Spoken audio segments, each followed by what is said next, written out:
কি বলবো দাদা, আমি অ্যাঙ্কারিং করে বাড়িতে ফিরেছি। এক পাড়ার বৌদি বলছে আমাকে,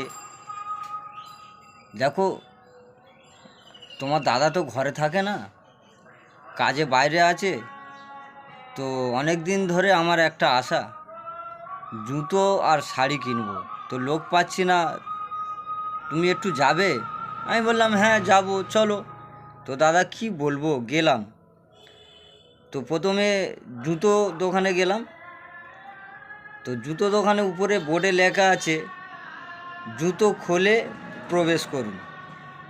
দাদা বাইরে জুতো খুললাম, বৌদিকে নিয়ে ভিতরে গেলাম, জুতো নিলাম, বাইরে চলে এলাম। এবার শাড়ির দোকানে যাব, বৌদিকে বলছি বৌদি চলো এবার শাড়ির দোকানে যাই।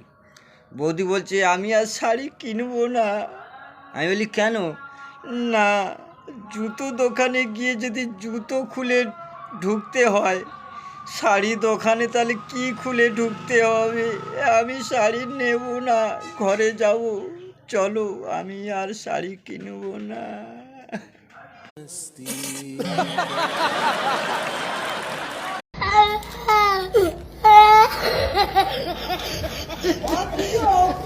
What video, man? Oh my